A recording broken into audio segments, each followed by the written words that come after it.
Bapak Ibu Saudara, saya menyapa saudara-saudariku yang ada di rumah, yang ada di tempat ini, semuanya shalom. Apa kabar di hari ini saudara? Luar biasa. Luar biasa. Dengan hati yang bersuka cita kita kembali berjumpa di dalam nama Yesus. Mungkin bukan cuma saya sendiri, namun setiap Bapak Ibu Saudara yang ada di rumah pun menanti-nantikan hari yang istimewa ini, menantikan hari yang begitu luar biasa ini, untuk kita bisa kembali beribadah kepada Tuhan. Yang walaupun mungkin kita tidak bisa berkumpul bersama-sama di gedung gereja Tuhan di tempat ini, namun tidak akan pernah terbatas kuasa Allah mengerjakan sesuatu di dalam setiap diri kita, di dalam setiap keluarga Tuhan, di dalam setiap anak-anak. Apapun itu, tidak akan pernah terbatas pekerjaan Tuhan dalam hidup kita. Oleh sebab itu saudara, kita mau satukan hati kita. Kita mau teduhkan hati kita hari ini. Apa yang menjadi kerinduan kita hari-hari ini, bahkan apa yang menjadi kerinduan Tuhan dalam setiap kehidupan kita, kita mau tangkap itu hari ini. Kita mau dengar itu hari ini. Tuhan sedang melakukan sesuatu yang baru bagi kita. Tuhan sedang mengerjakan sesuatu dan kita menerima dengan iman. Dan terjadilah atas gereja Tuhan, atas keluarga kita, atas pribadi kita di tempat ini. Haleluya, kita mau bawa sembah kita kepada Dia. Haleluya. Haleluya. Haleluya. Haleluya. Haleluya. Haleluya. Haleluya. Haleluya.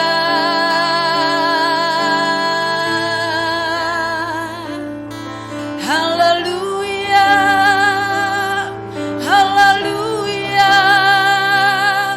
Haleluya.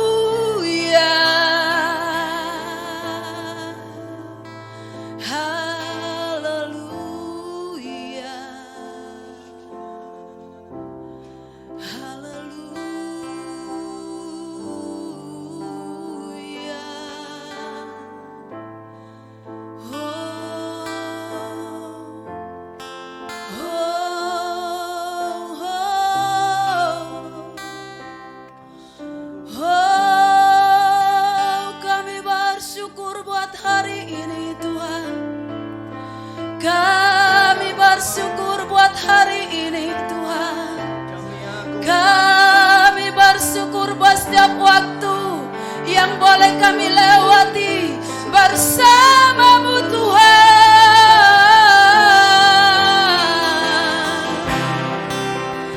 Oh,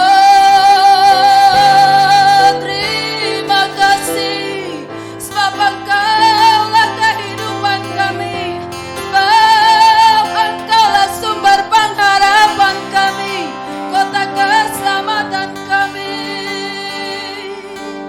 Hanya di dalam-Mu Tuhan, sebab sungguh indah bersama-Mu Tuhan, sungguh indah bersama-Mu, yang kan memuaskan hati kami dengan hadirat-Mu. Haleluya, haleluya.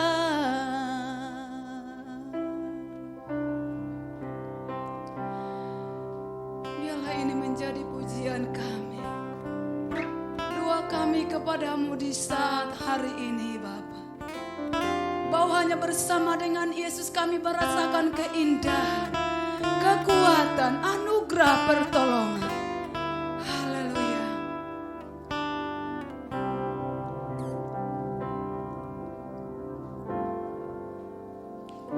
Saat indah ku berhadapan denganmu,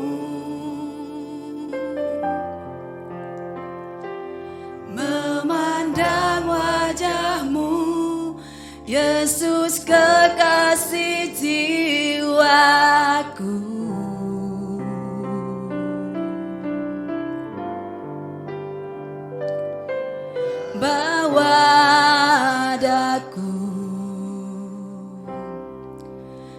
erat dalam pelukanmu, menikmati kasih dan indahnya hadiratmu. Semuanya sama-sama katakan hadiratmu Tuhan. Hadiratmu Tuhan, ku rasakan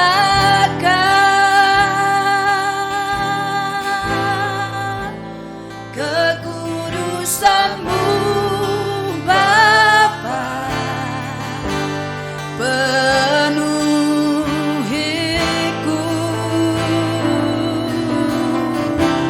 Ku rindu selalu diam dalam bait-Mu, menikmati kasih anugerah-Mu.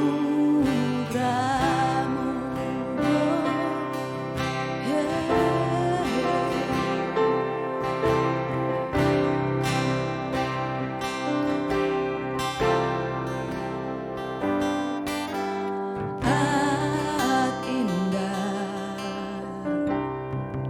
ku berhadapan dengan-Mu,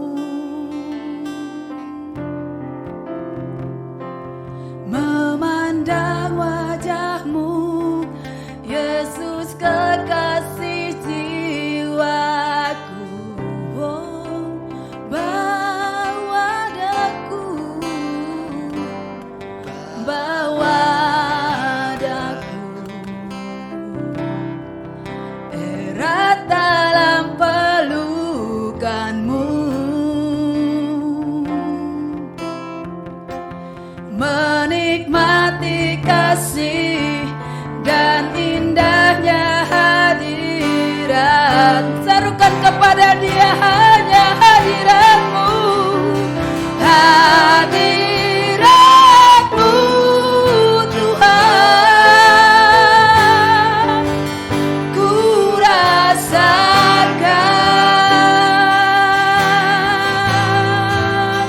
kekudusan-Mu Bapa, penuhiku. Oh, oh, oh, ku rindu selalu diam dalam bait-Mu, menikmati kasih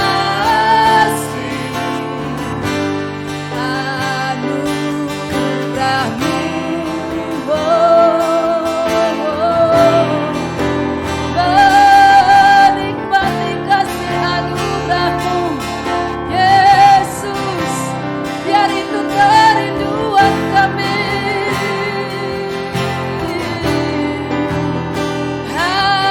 Haleluya, haleluya,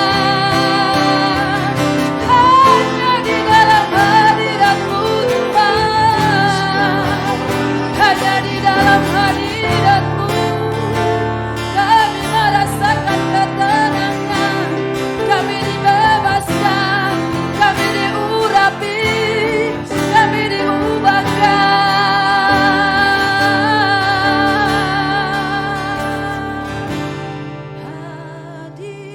Hadirat-Mu Tuhan, ku rasakan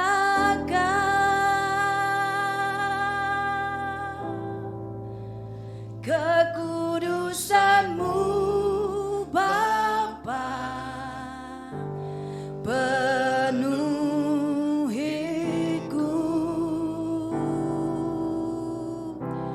Ku rindu selalu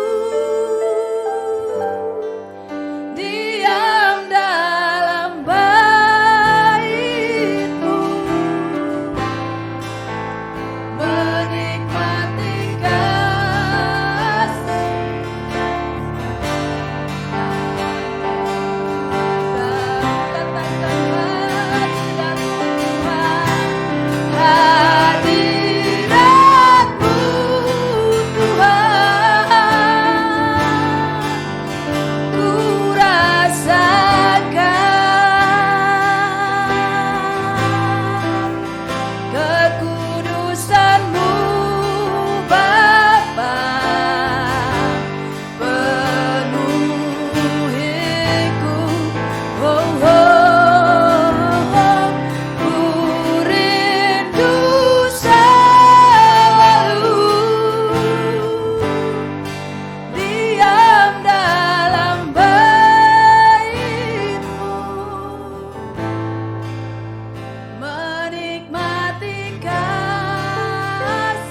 nikmati kasih anugerah-Mu.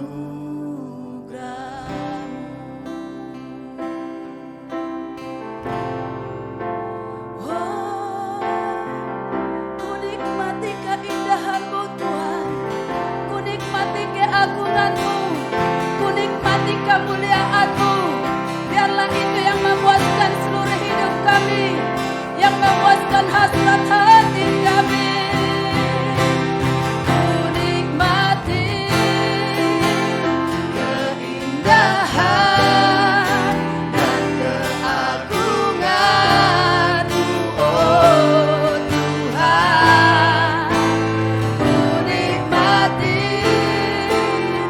kemuliaan-Mu, menyembah-Mu dengan segenap. Ku nikmati keindahan dan keagungan-Mu, oh Tuhan. Ku nikmati kemuliaan-Mu, menyembah-Mu dengan segenap hatiku, yang kami menyembah-Mu,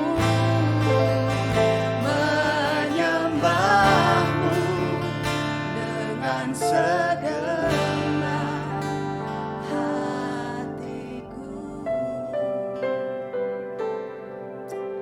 Haleluya. Sebab tidak ada tempat yang terindah di dalam hidup kami selain di dalam hadirat-Mu Tuhan. Itulah yang memuaskan hasrat hati kami. Bahkan itulah yang akan terus mengubahkan seluruh kehidupan kami, untuk kami bisa menjadi serupa seperti Tuhan, seperti yang Kau inginkan dalam kehidupan kami. Terlebih di waktu-waktu ini Bapa, biarlah hati kami Tuhan, kami boleh memiliki hati seperti Kristus. Oleh karena Engkau akan terus mengubahkan kami, dimanapun setiap kami gereja-Mu, apapun kami. Oh Tuhanlah yang boleh menjadikan kami menyatakan mujizat-Mu di dalam setiap tempat demi di tempat di mana tanah yang dipijak kaki kami. Terima kasih untuk hari ini Bapa. Kami sukacita, kami sungguh sangat senang menikmati hadirat-Mu di tengah-tengah penyembahan kami kepadamu hari ini. Dan kami akan Tuhan membuka seluruh kehidupan kami, menggerakkan segala kekuatan kami untuk kami boleh bersama-sama menaikkan pujian syukur kami hanya kepada Raja di atas segala raja. Terima kasih, kami percaya hari ini sesuatu yang luar biasa Tuhan kerjakan di tengah-tengah ibadah kami Tuhan. Yang sakit boleh Tuhan sembuhkan, yang terikat boleh Tuhan lepaskan, yang berdosa boleh Tuhan pertobatkan. Bahkan Tuhan, yang lemah Tuhan memberikan kekuatan bagi setiap kami. Oleh karena kami berharap kepada Tuhan yang menjadi pertolongan, pengharapan di dalam setiap kehidupan kami. Terima kasih di dalam nama Yesus. Kita jemaat Tuhan sama-sama katakan amin. Haleluya. Sorak-sorai yang terbaik kepada Tuhan kita. Jemaat Tuhan yang di rumah hari ini siap memuji Tuhan, melompat untuk Tuhan. Haleluya. Kita akan bersukacita. Berdiri yang ada di rumah saudara boleh sama-sama berdiri bergandengan tangan dengan keluarga masing-masing. Kita akan bersama-sama katakan kepada Tuhan betapa tidak akan pernah terbatas kekuatannya, tak terbayangkan perbuatan tangannya. Haleluya.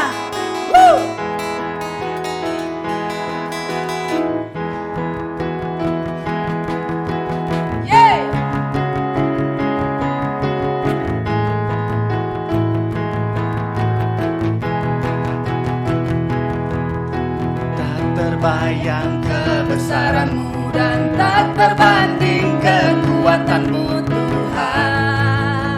Kau megah bagiku segenap jiwa dan pengharapan telah ku serahkan untuk rencana-Mu Tuhan. Kau Raja atasku, hanya Kau yang layak ditinggikan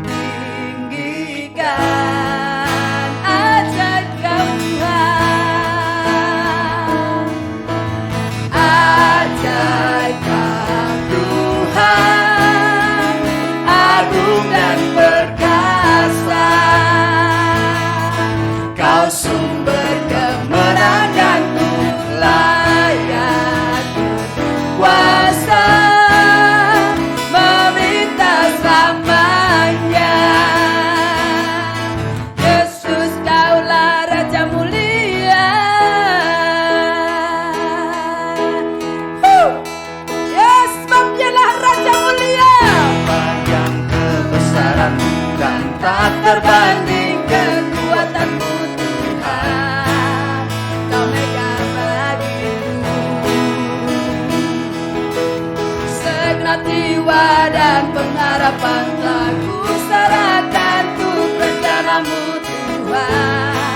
raja atasku.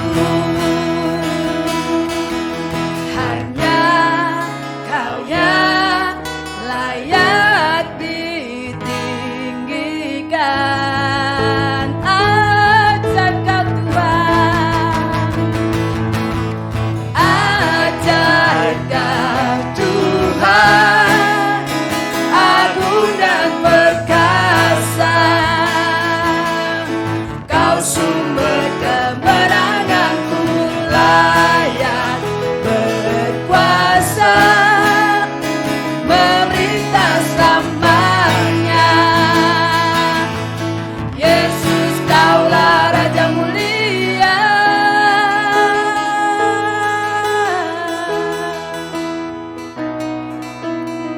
Haleluya. Sebab hanya Dia saja yang layak. Haleluya.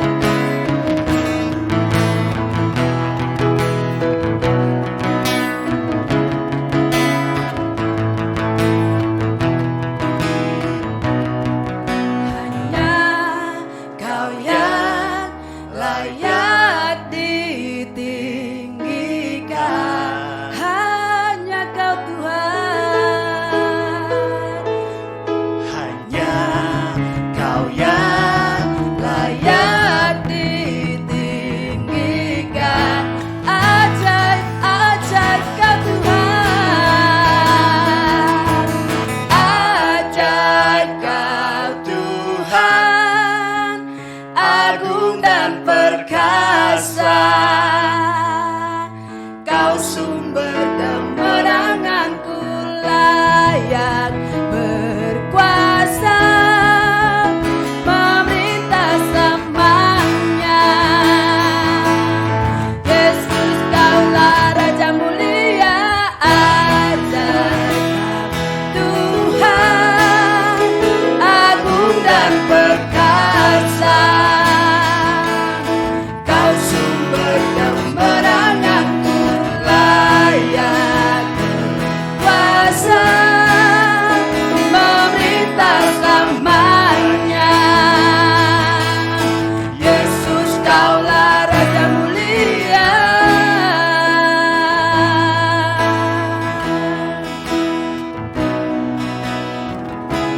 Yes, Raja mulia Kau Tuhan, Raja mulia. Sorak-sorai yang terbaik kepada Raja mulia, Raja yang agung. Terima kasih Tuhan. Haleluya. Ajaiblah Kau Tuhan, benarlah segala jalan-jalan-Mu. Oh yes, haleluya. Dan buatlah kami terus mengiring Tuhan sampai seumur hidup kami. Semua harapan kami, pikiran kami, kehendak kami, biar semuanya kami serahkan hanya di dalam tangan Tuhan yang mengatur seluruh langkah hidup kami. Terima kasih Tuhan.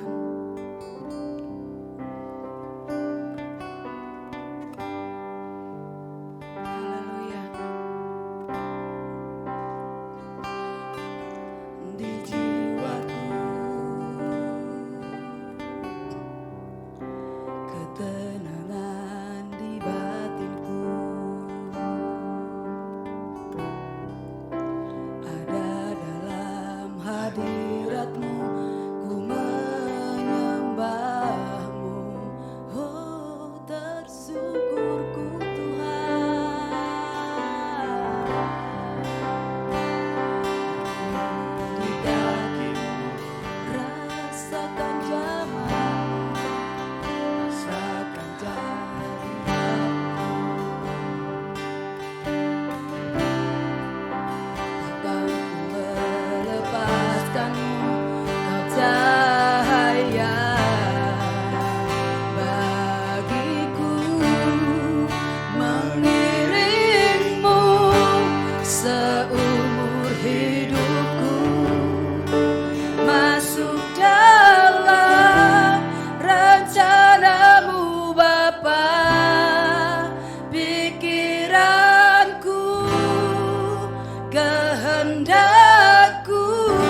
Jemaat di rumah dan jemaat di gereja pada saat ini, mari satukan hati kita untuk berdoa.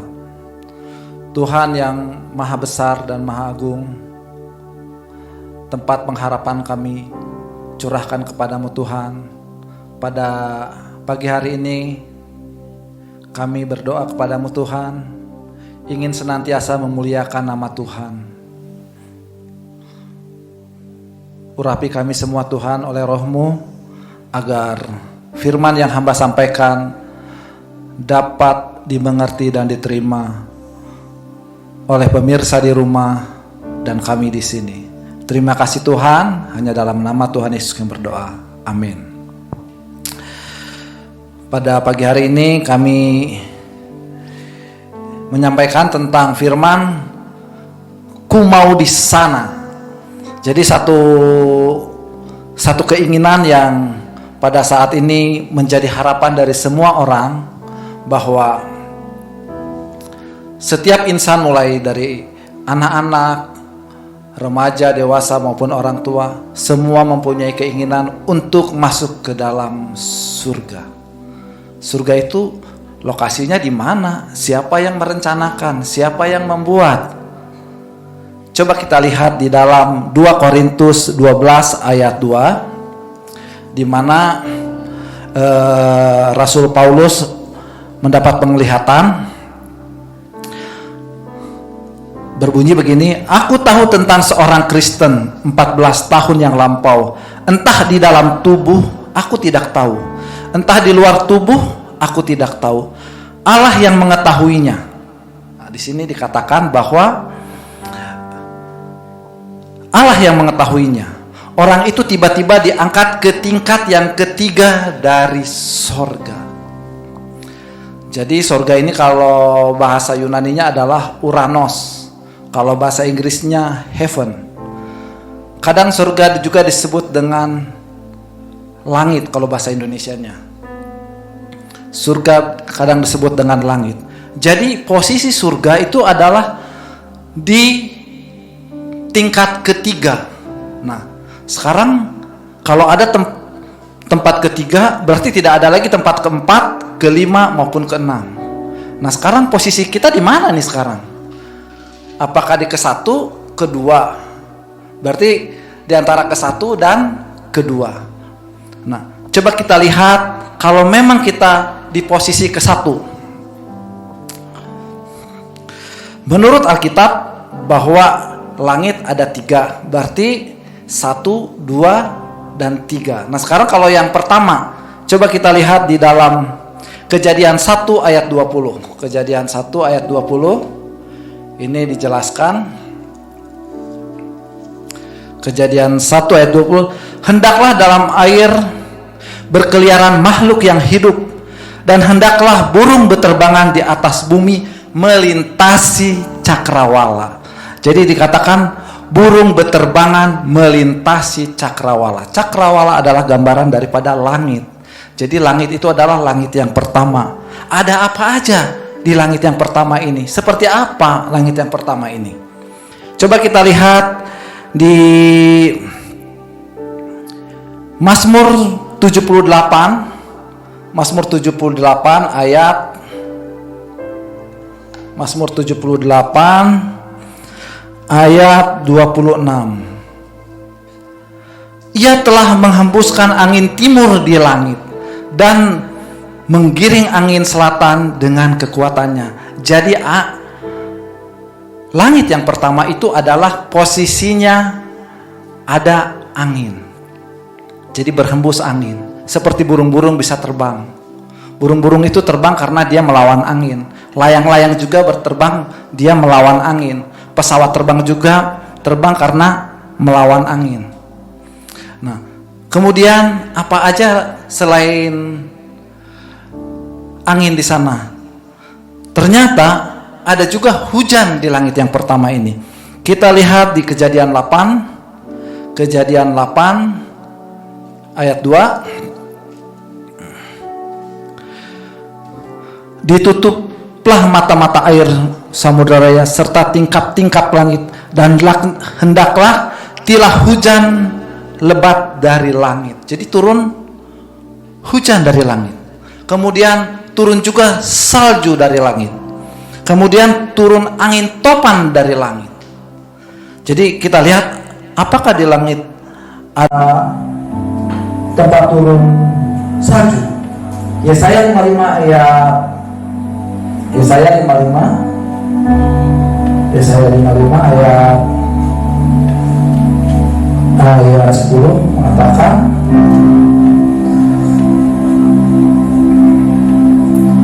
Yesaya 55 ayat 10, sebab seperti hujan dan salju turun dari langit dan tidak kembali ke situ melainkan mengairi bumi. Jadi di langit yang pertama itu ada salju, ada hujan, ada debu, ada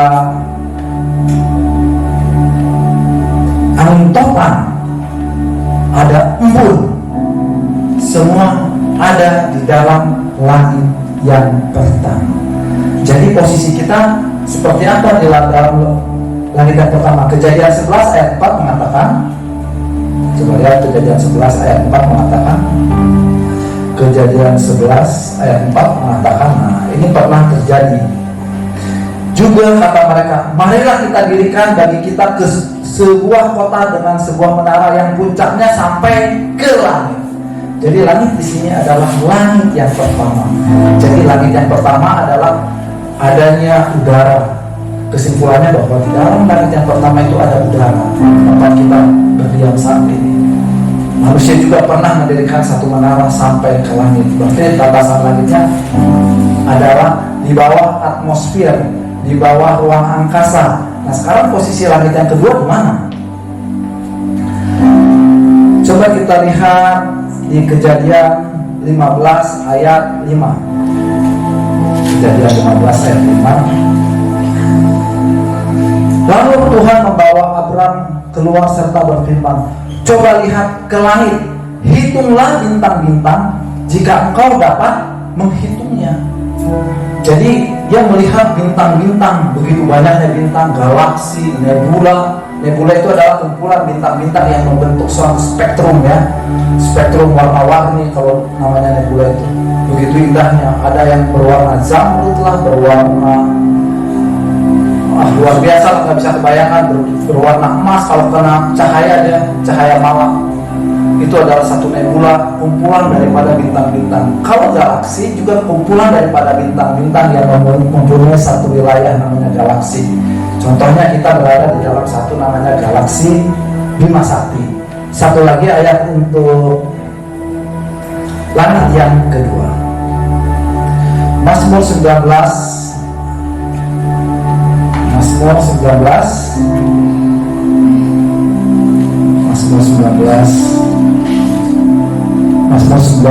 ayat 4. Mazmur 19 ayat 4 mengatakan, tidak ada berita dan tidak ada kata suara mereka terdengar, tetapi gema terpencar ke seluruh dunia dan perkataan mereka sampai ke ujung bumi, memasang kemah di langit untuk matahari. Jadi dari langit menuju matahari. Jadi maksudnya langit itu adalah langit tingkat pertama menuju matahari. Berarti matahari adalah ukuran daripada langit tingkat kedua.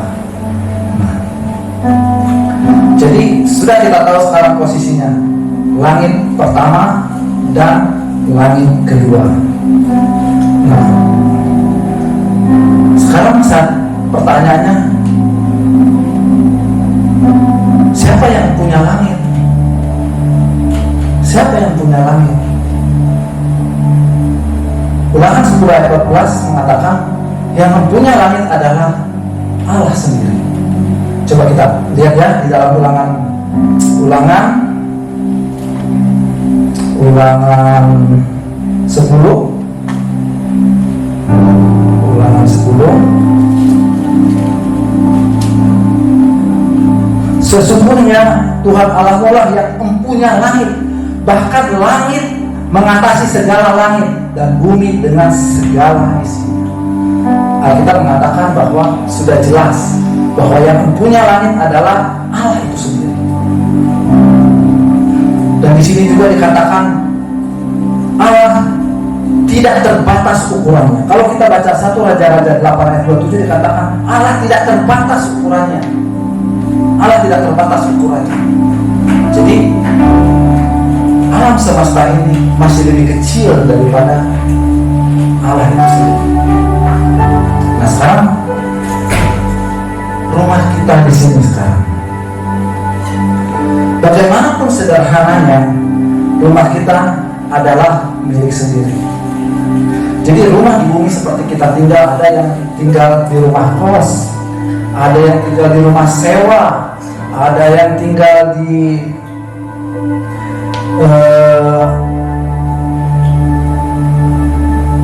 rumah sederhana, di perumahan, di flat, bahkan ada juga yang tinggal di mansion. Mansion itu menyatakan satu istana ya, tempat kita tinggal. Di situ kita tidak kepanasan, di situ kita tidak kedinginan. Rumah adalah tempat kita berlindung supaya kita tidak merasakan kepanasan atau kedinginan. Rumah yang kita tinggali juga merupakan tempat pemberi kelegaan.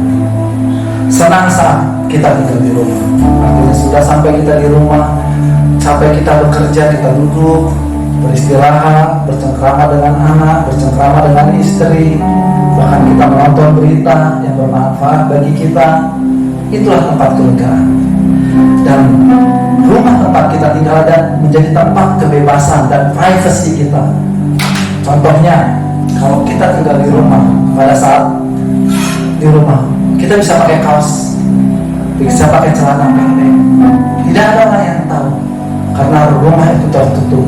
Bahkan rumah yang tempat kita tinggal juga tempat terlindung dari segala, umpamanya kalau zaman dulu binatang buas, orang jahat, maling atau apapun tempat kita tinggal. Nah, kemudian perbedaan rumah di bumi. Rumah di bumi ada yang besar, ada yang kecil. Terus lokasinya ada yang di pantai, ada yang di pegunungan, ada yang di pedesaan, bahkan ada yang di perkotaan. Jadi rumah kita di bumi ini bermacam-macam. Ada yang murah juga, ada yang mahal. Tergantung kreasi daripada setiap orang yang memilikinya. Nah sekarang persamaannya, rumah di bumi itu seperti apa? Rumah di bumi itu seperti apa? Rumah di bumi, baik yang mahal maupun yang murah, itu tidak kekal. Contohnya, kalau kita umpamanya membeli rumah baru nih, kadang-kadang orang yang banyak rumah, hanya investasi aja, dibeli rumah tidak ditempatin. Saya yakin 10 tahun kemudian di dalam rumahnya itu tidak seperti yang semula. Mungkin di rumahnya udah retak-retak, mungkin di atapnya sudah ada tumbuhan jamur yang besar-besar, macam-macam. Jadi rumah di bumi ini tidak kekal. Rumah di bumi juga bisa dimakan usia.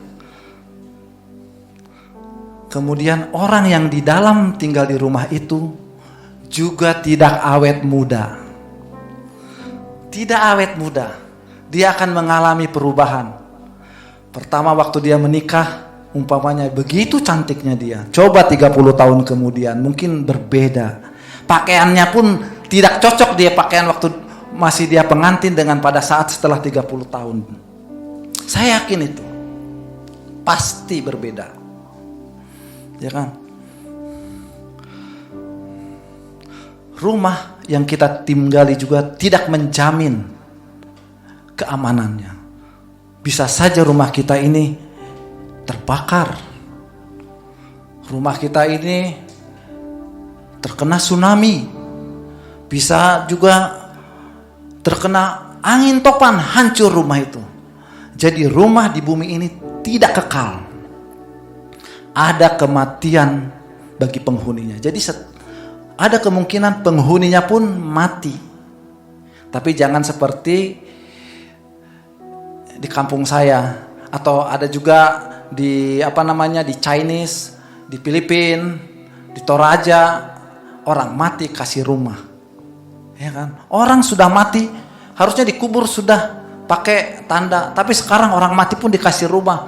Bahkan di kita di Kerawang itu di San Diego itu. Di sana ada satu bangunan rumah. Yang lucunya rumahnya itu dipagar. Lah, siapa yang mau masuk ke sana? Penghuninya juga nggak bisa keluar. Ya kan? Kita pun untuk apa masuk ke dalam? Itu rumah orang mati dipagar. Kayak rumah orang hidup. Janganlah seperti ini kita. Kalau sudah kita sudah tiada, biarlah dimakamkan di tempat yang pantas. Jangan sampai dipegar. Do not enter katanya, menuju pagar rumahnya ditulis. Dilarang masuk. Ya kan, lucu jadi kelihatannya.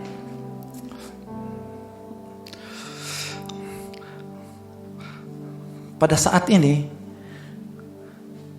kita menuju ke langit yang ketiga. Jadi sorga itu nyata, bukan hayalan. Bagaimana kita tahu sorga itu nyata, bukan hayalan? Siapa perancangnya? Coba kita lihat di Ibrani 11 ayat 10. Ibrani 11. Sebab ia menanti-nantikan kota yang mempunyai dasar yang direncanakan dan dibangun oleh Allah. Itulah surga. Jadi Tuhan yang udah merencanakan dan membangunnya. Sebagai pemikirnya adalah Allah itu sendiri.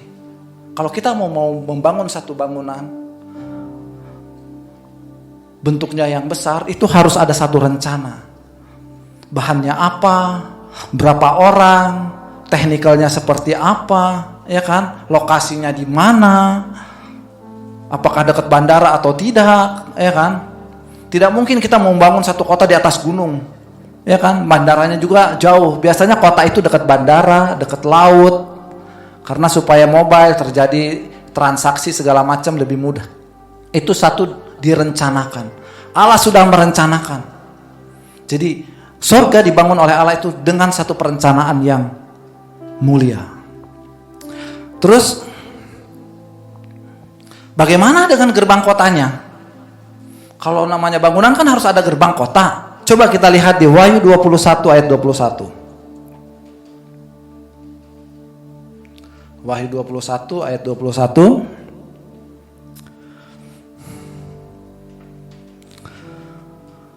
Dan ke-12 pintu gerbang itu adalah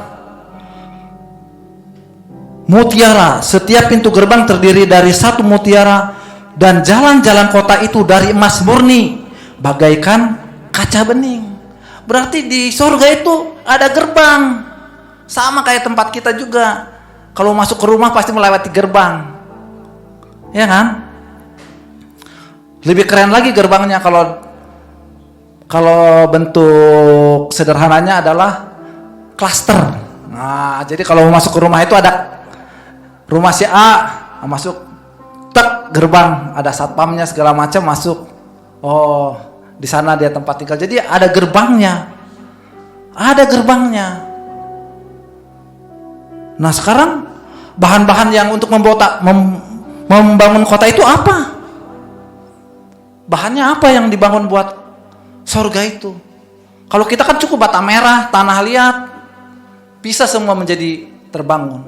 Bahan dasarnya apa yang untuk membangun itu? Di sini dikatakan tembok itu terbuat dari permata yaspis, dan kota itu sendiri dari emas tulen yang bagaikan kaca murni.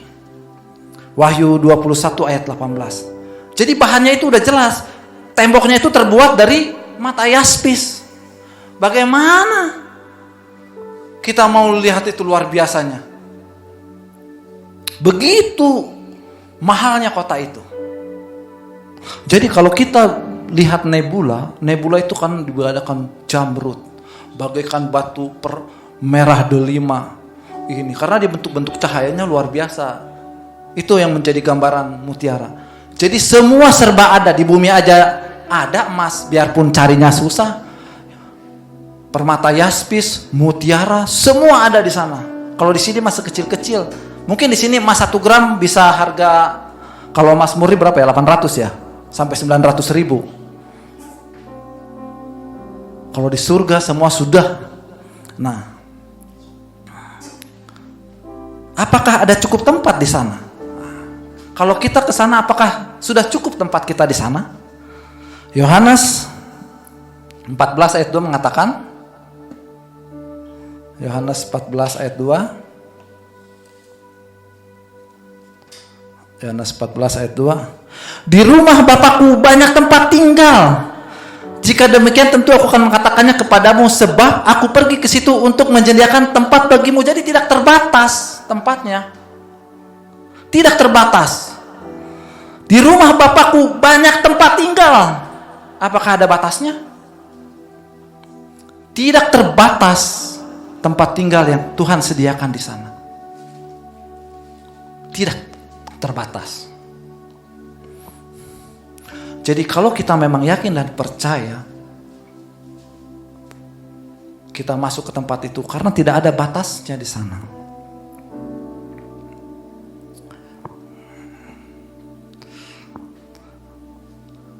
Apakah ada kematian di sana? Wahyu 21 ayat 4 mengatakan, Wahyu 21 mengatakan ayat 4, dan ia akan menghapus segala air mata dari mata mereka, dan maut tidak akan ada lagi. Tidak akan ada lagi perkabungan ataupun ratap tangis atau duka cita. Segala sesuatu yang lama itu telah berlalu. Jadi di sana tidak ada duka cita, tempatnya luas, tempatnya sangat nyaman. Terus bagaimana dengan minuman dan makanan di sana? Apakah ada air minum dan makanan di sana? Di surga itu. Karena kalau di bumi aja kita minum sekarang nggak pernah pakai air tanah, pakai aqua isi ulang. Saya takut di sana airnya susah. Coba kita lihat. Wahyu 22 ayat 1.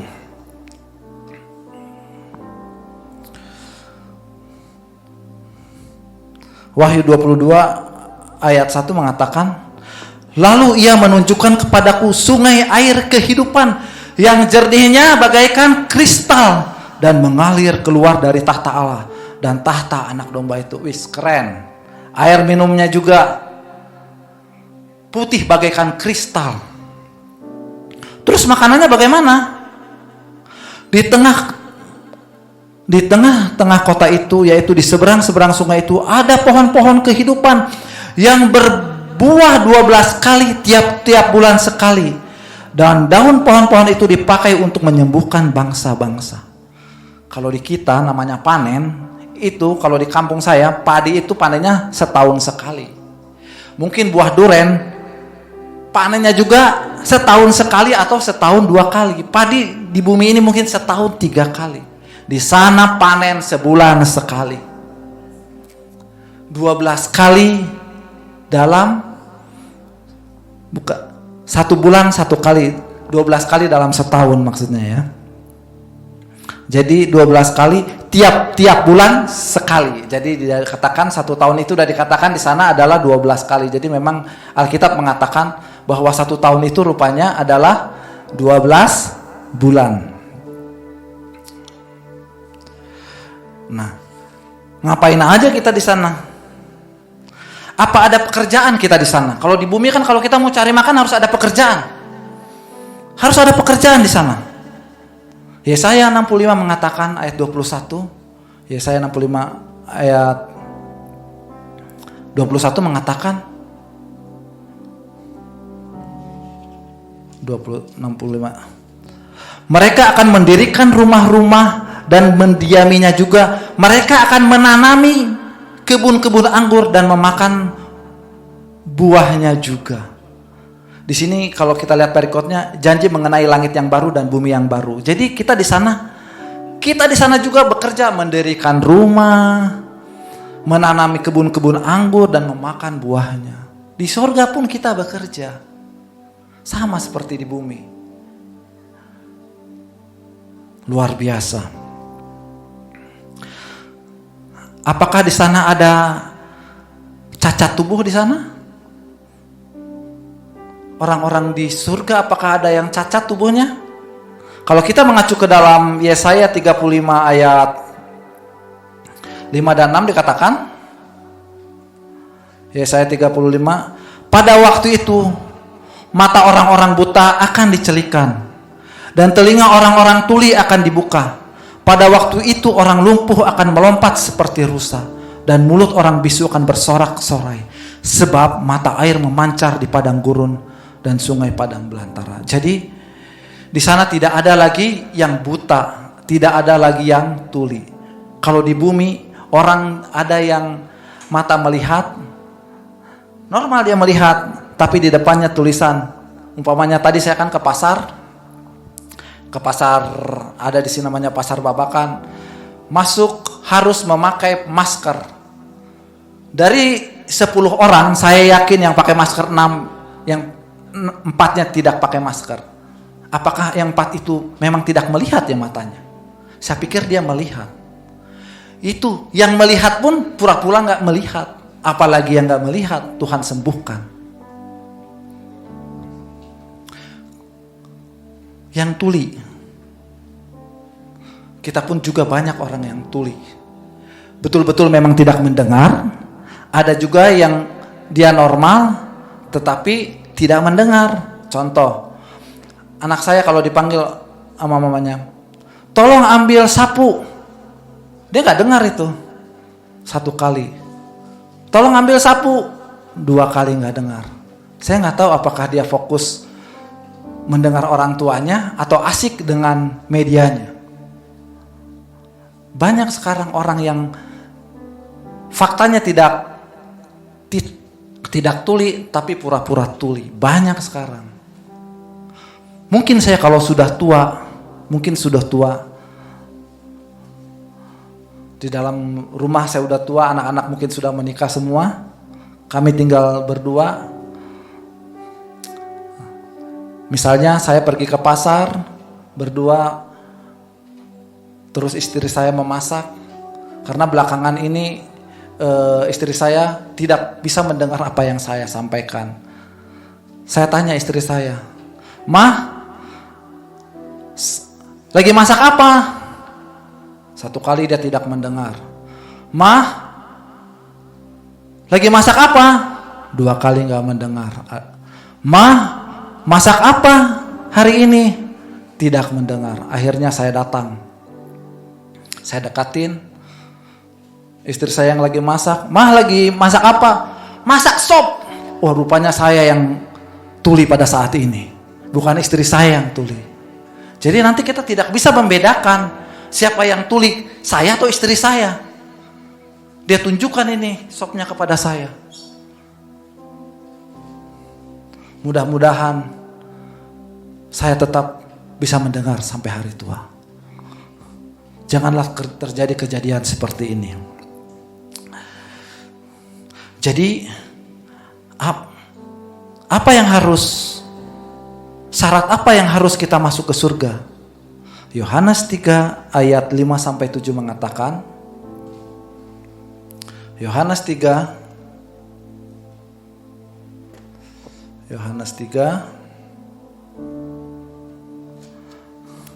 jawab Yesus, "Aku berkata kepadamu, sesungguhnya jika seorang tidak dilahirkan dari air dan roh, ia tidak dapat masuk ke dalam kerajaan Allah. Apa yang dilahirkan dari daging adalah daging, dan apa yang dilahirkan dari roh adalah roh. Jangan engkau heran, karena aku berkata kepadamu, kamu harus dilahirkan kembali." Ini perkataan Yesus kepada Nikodemus. Oleh sebab itu, orang yang mau dibaptis seyogianya, sebaiknya harus belajar seperti Nikodemus dengan gurunya. Artinya ada yang membimbing pada saat dia mau dibaptis air atau mau dibaptis roh. Di dalam Kisah Rasul ayat 1-5 sebelum Yesus mau naik ke surga dikatakan di sini, sebab Yohanes membaptis dengan air, tetapi tidak lama lagi kamu akan dibaptis dengan Roh Kudus. Di ayat 8 katakan, tetapi kamu akan menerima kuasa kalau Roh Kudus turun ke atas kamu, dan engkau akan menjadi saksiku. Jadi syarat masuk surga adalah kita harus menerima Yesus sebagai dasar. Mau kita dibaptis air dan dibaptis oleh Roh Kudus. Inilah menjadi tolok ukur supaya kita bisa masuk ke dalam kerajaan Allah yang sudah kita gambarkan seperti tadi. Syarat masuk surga bukan karena kita sekolahnya tinggi, pangkat, mempunyai uang yang banyak, bukan. Syarat masuk surga itu tadi yang seperti Yesus katakan, harus dilahirkan kembali. Saya ulang lagi, dilahirkan kembali oleh apa? Oleh air dan Roh Kudus. Inilah yang menjadi tolok ukur supaya kita masuk di dalam kerajaan Allah. Amin. Sebelum kita masuk ke dalam perjalanan kudus, kita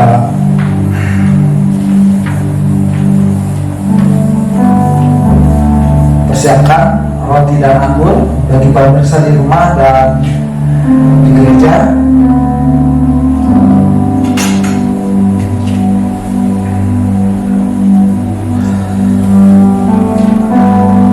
Bapa di surga, berkati roti dan anggur ini, jamah dengan kuasa kehadiran-Mu, sehingga yang kami makan dan minum mendapat kekuatan baru dari surga. Dalam nama Tuhan Yesus Kristus, amin. Pemirsa di rumah maupun di gereja, kita angkat roti kita dengarkan firman Tuhan. Sebab apa yang telah kuteruskan kepadamu telah aku terima dari Tuhan, yaitu bahwa Tuhan Yesus yang pada malam waktu ia diserahkan mengambil roti, dan sesudah itu ia mengucapkan syukur atasnya, ia memecahkannya dan berkata, inilah tubuhku yang diserahkan bagi kamu, makanlah. Mari kita makan sama-sama di dalam nama Yesus Kristus.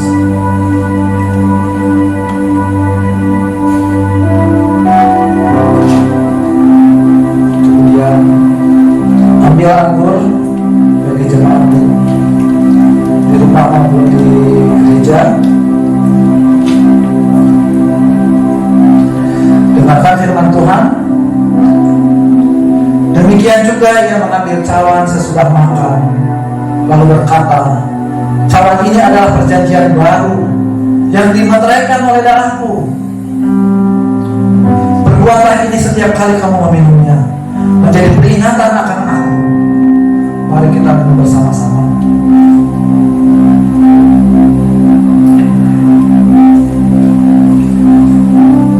Mari kita mengingat kematiannya di atas kayu salib. Kita percaya oleh bilur-bilurnya kita disembuhkan. Dalam nama Tuhan Yesus, amin. Mari ambil waktu sejenak, kita mengucap syukur dan berterima kasih apa yang dikerjakan dalam hidup kita di dalam perjamuan ini.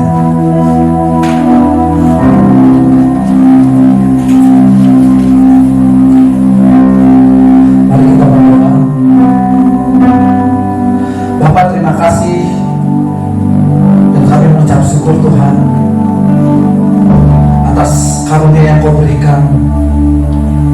Kau mati di kayu salib, menyerahkan tubuh-Mu Tuhan,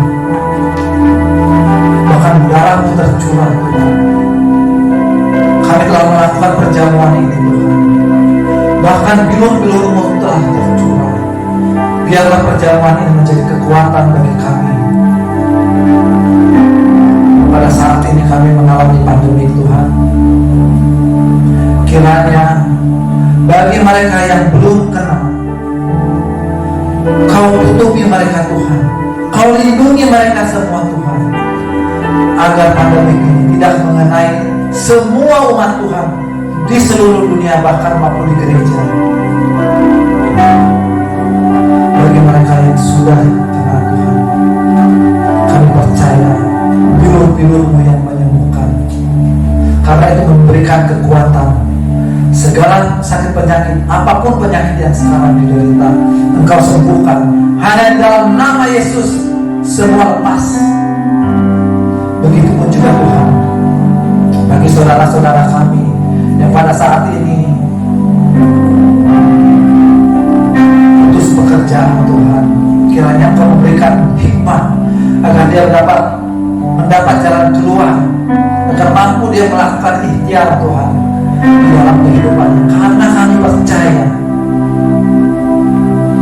burung-burung udara Kau beri makan, hewan hutan juga Kau beri makan. Kau yang mencukupi itu semua.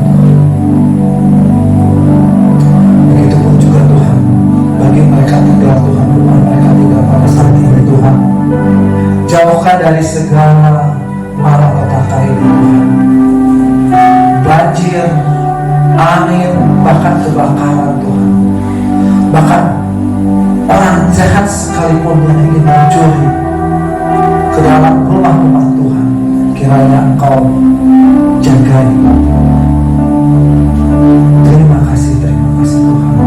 Ampuni kesalahan kami, Tuhan, di dalam satu minggu ini, Tuhan. Baik kami berbuat dengan sengaja maupun tidak sengaja, Tuhan. Agar berkat Tuhan senantiasa dapat hadir di dalam hidup kami, dapat bekerja di dalam hidup kami, sehingga kami dapat layak menerima Engkau sebagai Tuhan. Terima kasih Tuhan. Ini adalah ibadah kami sebagai ucapan syukur. Kiranya doa yang kami sampaikan ini, Tuhan, yang kami arahkan kepada-Mu, itu membuat Engkau penuh sukacita, surga penuh sukacita. Terima kasih Tuhan. Dan dalam nama Tuhan Yesus kami berdoa. Amin. Kita persiapkan para jemaat di rumah maupun di sini. Kita akan tutup ibadah kita.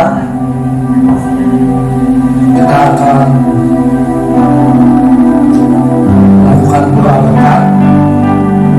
Tuhan, kami mengucap syukur pada pagi hari ini, Tuhan. Ibadah kami telah selesai, Tuhan. Kiranya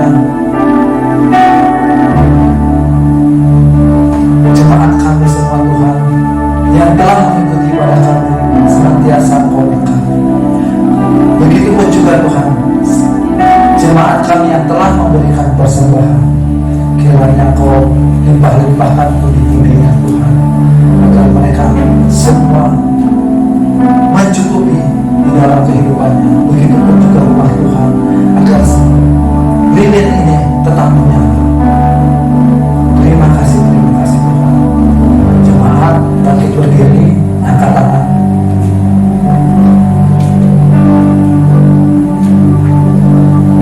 Allah sebagai sumber kehidupan, kasih karunia dan persekutuan dari Yesus Kristus, penghiburan dan pertolongan dari Roh Kudus, itu yang menolongi kita dari sekarang sampai selama-lamanya. Semua jemaat dan kita di sini mengucapkan amin.